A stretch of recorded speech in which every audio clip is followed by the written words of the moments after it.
Hey y'all, I'm Val with Our Forever Farm. Today we're making bread. So today we're going to take water, yeast, sugar, flour, salt, and oil, and we're going to make bread. This is a sandwich bread. I make several different recipes. I don't know where I got this one, but I love it and I make it often. So I wanted to share this with you. But during the winter months that are coming up, you'll see more and more bread recipes. I love to fool with dough. I love to make bread. So the first thing we're going to do is we're going to preheat our oven to 350.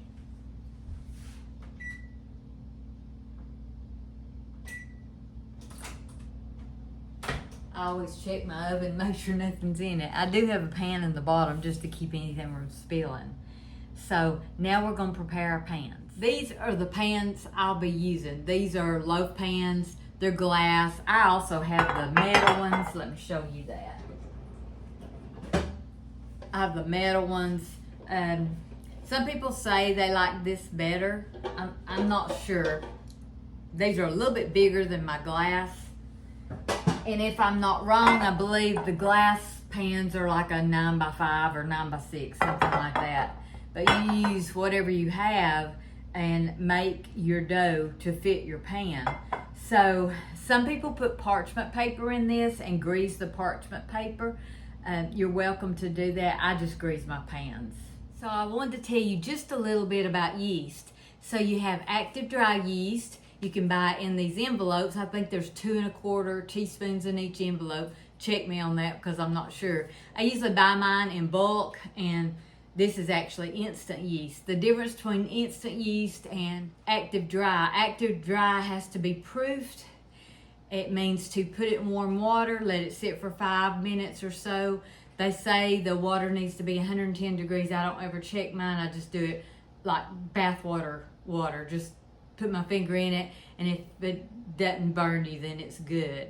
Instant yeast does not have to be proofed. That's what I've been taught.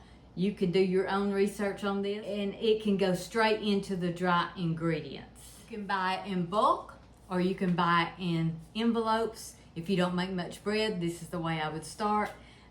There is bigger containers, and I need to go to Costco to get this. This is actually instant yeast, and it says bread machine, but I don't have a bread machine. I wish I did. I used to, but it tore up. But I like making my own bread in the oven. So let's get to cooking. A little bit about flour. So there's bread flour, and then there's all-purpose, which is on the shelf, and there's self-rising. We're going to use bread flour, but you also can use all-purpose in place of this. I'm just using bread flour today in this recipe. Heads up, this is another skill. If you haven't made bread before, there might be this is not hard, let me assure you, but there might be a easier one that you might want to start with, which is my Dutch oven crusty bread. It's delicious. You make it, you mix it up the night before, you let it sit for 12 to 18 hours. I've done it for 24 before, and use your Dutch oven and cook it. It's really good. I'll link that in the description box along with the recipe I'm doing today. This is like sandwich bread. Changed my little measuring cup to this where you could see it better. We're going to start with 2 cups of very warm water. If you want to know what the temperature is, it's 110 degrees. But I just like to, clean hands of course, put my finger in here, and if it doesn't scald me or burn me or it's not too hot, and it will activate your yeast. Proofing your yeast means to make your yeast come alive, and you will see bubbles and foam, and that's why I changed to this measuring cup, because I want you to see what it looks like. I'm going to show you what we do. This I have in my freezer. I've got to fill it up, but this is active dry yeast, and we're going to use, I believe it's a tablespoon and a half, and we're going to add it to our water, our warm water. Let's see, that is a teaspoon. All these are teaspoons. Here's a half of a tablespoon. You're going to add it in there. Have 1/3 cup of sugar into the water mixture.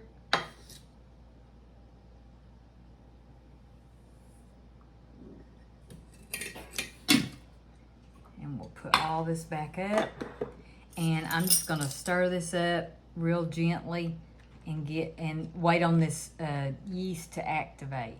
So you've got 2 cups of water. You've got 1/3 cup of sugar. The sugar feeds the yeast. It helps it activate, and you want to get all that yeast dissolved. So, and then you've got 1.5 tablespoons of yeast. So all we're gonna do this, you can already see it's getting creamy. We're gonna let this sit, so we're gonna set it aside for 5 minutes or so till we get the rest of our things put together. So I want to show you what the yeast is doing. Now that's how you tell your yeast is active. That's how you tell it's alive. So I was getting everything together and I looked over and look at this yeast mixture. Oh my goodness. That's how you tell it's alive. That's how you tell it's ready. I couldn't find my dough hook, and you need a dough hook, so anyway, here we go. Before this overflows. Oh my goodness, it's beautiful. So what I'm gonna do is I'm gonna add a teaspoon of salt into my stand mixer. So my yeast was overflowing, so I had to set it down this.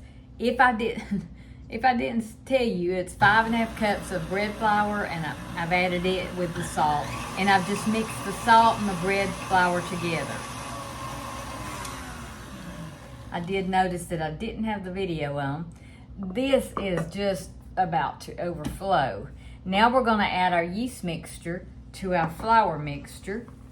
Look at that, isn't that beautiful? So foamy. Go ahead and get this out of the bottom. We want every bit of that. We're going to use 1/4 cup of oil, and I'm using avocado oil just because it's a neutral, and I'm just going to add it in too. Start my mixer out slow because you got all that flour and you don't want it flying out. You know, I've done that many times. Ask me how I know, right?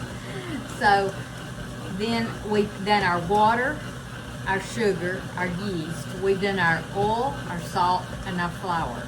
So that's all that's in this bread. And now we're gonna knead it in the stand mixer for about 5 minutes. You can do this by hand if you want to, but you know, if you have a stand mixer or one of those new Bosch mixers, I want that. We'll see. But you know, you could. I use my mixer. I'm gonna let this knead for about 5 minutes.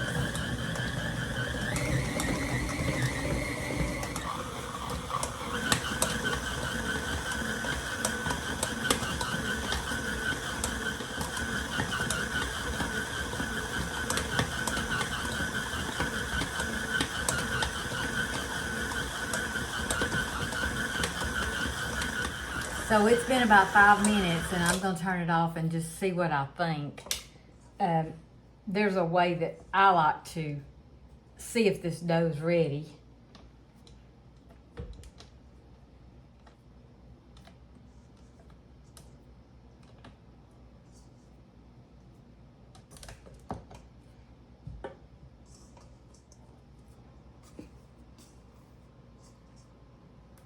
So it feels good. So what I'm going to do is pinch off a piece of this, and then I test it. It's called the wondow pane test, and you can tell if it's ready if you can kind of see through it and it doesn't tear. So I'm trying, let me get it toward the window, and it's not tearing, and I can see through it, but I think it needs just a little bit more kneading. So the goal is to see through it, but it not tear. So let's need just another minute or two. So while it's doing that, I'm gonna pour just a drop or two of oil into this bowl and rub it around with my hands. That way I have oil on my hands. You can use oil or flour. I don't like to use too much flour. And so this is the bowl it will rise in, and you've got your hands ready to get the dough again. So that's what I'm gonna do. And you have to be careful when your hands are oily. sometimes I get Sweet Hunter to come in here and pull this off, but it makes it easier to handle the dough. Now I'm gonna do the window pane test one more time just to make sure, but you can tell that's really doing good. It's just fell right off the hook. So I'm gonna do this one more time. And yes, I can see through it, but it's not tearing. And I don't know that you can see that without a window, but not here at the top where my finger is. But you'll want to hold it up to a window like I'm doing and make sure it doesn't tear right there. And you want to make sure that that's how I make sure mine is ready. And a lot of people do that. So now what I'm going to do is I'm going to take this out. And I'm going to put this on my island. I'm going to push this out of the way. My bowl's ready. I'm going to put this on the island. Oh, I swear I can't get the bowl off the mixer. But here's your dough. Isn't that beautiful? If you need a little more oil on your hands to keep it from sticking, you can do that. I love dough. This is a beautiful dough. You can tell by looking at it. It's just beautiful. And another way you can tell if it's ready, if it bounces back. So you can still see your finger in there, but you also can see it bounces back a little bit. So what we're doing here is we're gonna punch it down, just getting the air out, and then we're gonna knead it some. And we're just gonna knead it a little bit just to get the air out. Make sure the air's out. You don't have to knead it much. There's no right way or wrong way to do this. You're pushing down and folding over. So I think that's about enough. Look how beautiful that is. Isn't that beautiful? I just think it's beautiful. So now what we're gonna do is we're gonna get our bowl that we've got the oil in, remember? And we're gonna place our dough in there, and we're gonna cover it with plastic wrap. I'm using my plastic wrap that Joyce got me. I sure do appreciate that. It was a gift and I really treasure it.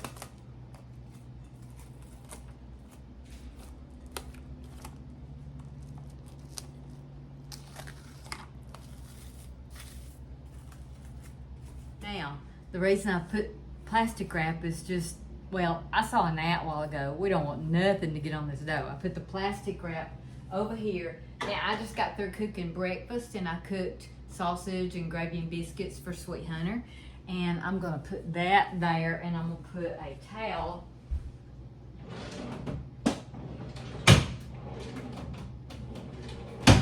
I like to use my Our Forever Farm towels and just put it over there to keep it warm. And that'll rise for 15 minutes to 30 minutes. You wanna let it rise to double in size.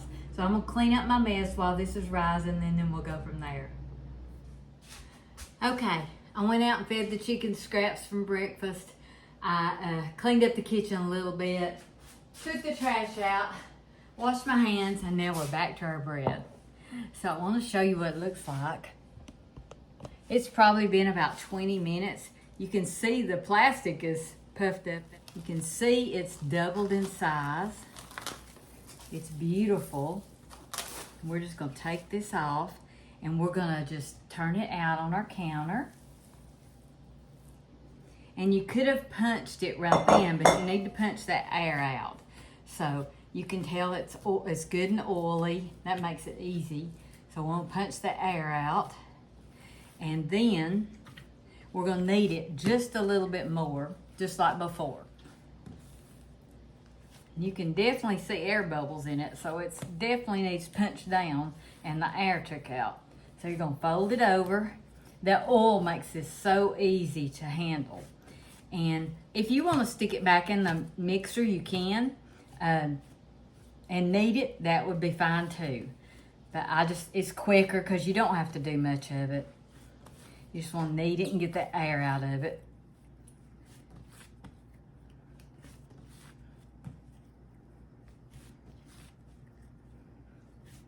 I'm ready to get this done because I want to cook. I went outside for a few minutes and Sweet Hunter's out mowing. And I want to get this done. So I just want to make sure all that air's out. Form it back into a ball.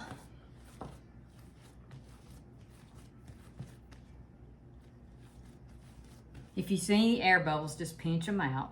Be fine. That just shows it's good yeast. And then I'm going to take this and I'm going to cut this into two pieces because we're doing 2 loaves. So I'm going to work with 1 loaf at a time. So I'm going to put that one back in here and I'll just put the towel back over it while we're working with this. Now, what we're going to do here is we're just going to spread this out into a rectangle. And you can see I've got the size of my pan here. So I want to do it as long as my pan and as wide as my pan. And I'm just going to make it into kind of a rectangle. Some people don't do this. Some people just put it right in. But I like to do this because it also gets the air out. Easy to work with because you've got the oil on it.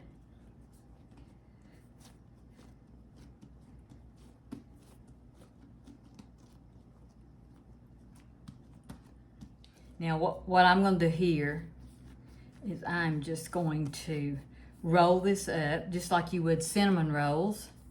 You can do it from the front or the back, it doesn't matter. And I'm going to pinch the ends in, turn it over and pinch this together.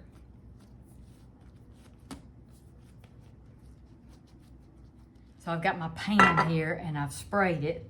I actually sprayed it earlier, but I thought I might better spray it again just to make sure. And you just want to put your loaf down in the loaf pan. And we're going to do this same thing once more with the other half.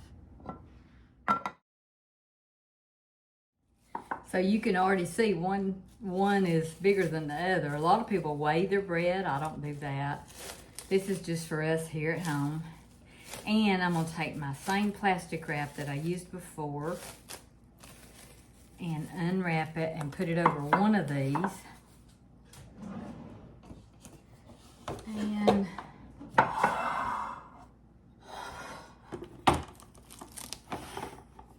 I'm going to cover this one.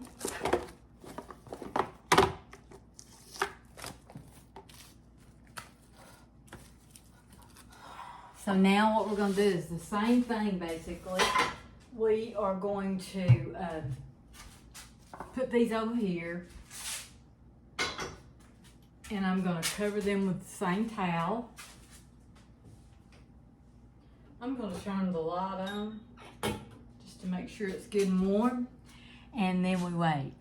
So what we're doing is we're waiting until that rises, and we want it just a little bit above the top of the loaf pan. And so let us pray. Let's pray it does it. That might take up to 30 minutes maybe. Just watch it and see. And when it reaches above the, like it's going over the loaf pan, then you'll know it's ready to bake. So I preheated my oven before I ever started this.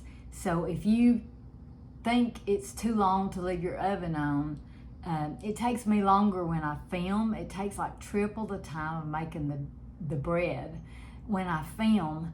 So it seems like my oven's been on a long time. But if you feel like yours is gonna preheat quickly, then do it maybe on this rise. So this would be its second rise. This is exactly how we want it. Can y'all see it? It's exactly how I want it. Exactly. So let's take a closer look. Now, if you notice, there's no plastic on there now. So about 10 minutes before I got ready to bake it, I took the plastic off where it could rise right above the loaf pan. This is exactly the way you want it. I just love the magic of making bread.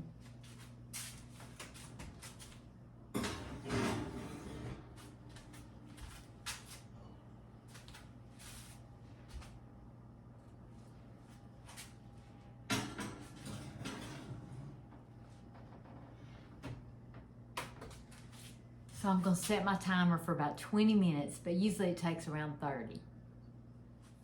Oh my goodness, y'all ought to smell my kitchen. So, look at this, isn't this beautiful? Can you see it? Oh, man, let me get y'all closer. Look at that, beautiful. So, if you see my dirty oven, I cook, y'all, I cook. So, this is not done, I can tell, but the top is as brown as I want it. So what I'm gonna do for about 10 more minutes is I'm gonna put the aluminum foil over it to keep it from getting brown. Now you can check your temperature. I believe it's 195 is what bread's supposed to be, and I may do that, I don't know. I need it to be browner. That's why I like the glass pans, because you can see how brown it gets on the bottom.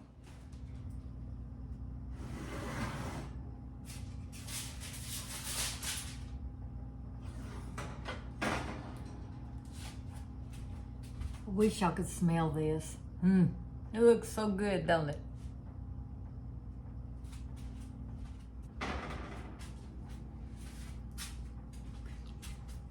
Isn't that beautiful? So beautiful. So what we're doing here is we're gonna let this cool. We're gonna let it sit in the pan just a minute, and I'm gonna brush some butter, put some melted butter on this. You can use, you can cook it with an egg wash if you like. We like the salted butter. And let me see if I can find my brush here.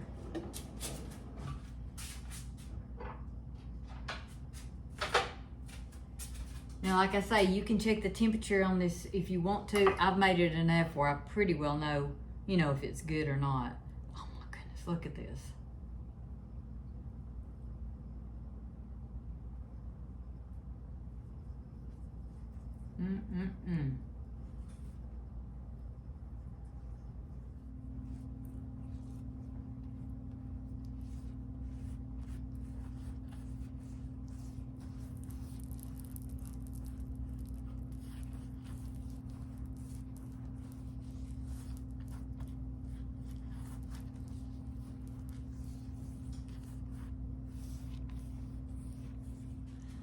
Oh my goodness, you should smell it. I mean, it just smells heavenly. Sweet Hunter just came in from work, and he is in the shower, but I know he's gonna want some of this. So I don't like to cut mine until it's completely cool, and it just cuts better. You also can freeze this loaf once it's completely cool. This is a beautiful bread. It's delicious, and I'm gonna let it cool, but I'm gonna take it out of the pans right now.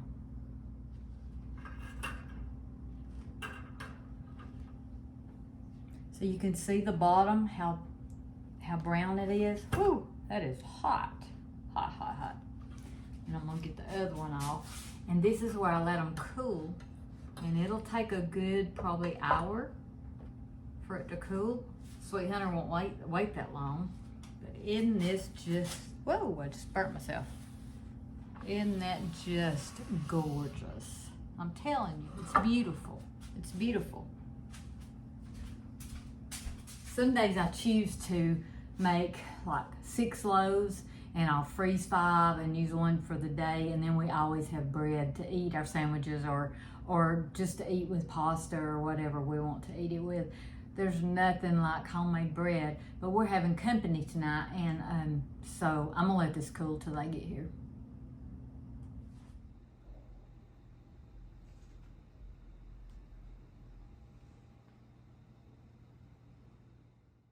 So I was right. Sweet Hunter did not want to wait until it cooled.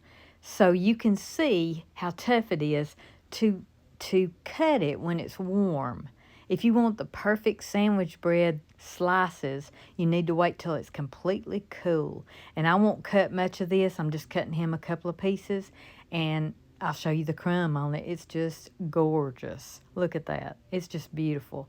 But if you want true sandwich sliced bread, use a serrated knife and wait till it's completely cool. This is the best bread ever. Well, I wasn't planning to make more bread today, but the kiddos found out Mama was making bread, and they love my bread. So I got busy and made a couple of more loaves. We also had some company come in this afternoon, and I shared maybe a half a loaf, with several different people. Now, this is the cool loaf. Remember when we sliced the warm loaf, you could actually see it kind of mashed down a little bit. Now, I'm telling you, it's delicious when it's warm. But if you're wanting like sandwich bread, you need to wait till it's completely cool and slice it with a serrated knife. And it will just slice right up. You can slice it as thin or thick as you want. This bread has no preservatives in it. Therefore, if you're going to store it for any length of time, and it'll only last about a week probably in the refrigerator, that's how I store it. We don't have one loaf that lasts a week. I promise you. We use it for many, many different things. Toast. It's delicious toasted, y'all. I'm going to make some broccoli and cheese soup soon. You'll see that on a video, and we'll eat this with that. But I wanted to show you the difference in how you slice a warm loaf and how easy it is to slice a cool loaf. Like I said, you can slice it as thin or thick as you want. Well, we've got more company coming. Well, it's not company, it's family. So I'm going to wrap this up and get the other bread baked and get ready for them. I'm excited to see them. Isn't this just beautiful? Y'all go make some bread. It's fun. Hey, y'all. So this is my niece. Hi. And she's going to do a taste test on the bread. Actually, we've already been into it. That means I get another piece. You want me to just do it on this right here? I don't care. It is very good. It's moist. You taste the butter already in it. You don't need any extra butter. It's so the perfect flavor, perfect seasoning. It's wonderful. I think it's really the best home cooked bread I've ever had. Oh, that's sweet. That's the truth. That's sweet. It's delicious. She's the best. This is Santa, by the way. Hey, I live in Nashville. Home, and I got to come home and see my Aunt Valerie's beautiful house. And it tickled me to death. And all her beautiful things and the way she makes it so special and her amazing kitchen. Oh. We've had a inside bond about our antique appliances. Yeah, so this is an answer to prayer. Yes. She had, what color was it you had? Turquoise. Turquoise. And I've got red. Yes. I actually would like your turquoise better than the red. I love your red. No, You're a red I love woman. it now, so. Bye. Y'all go cook something.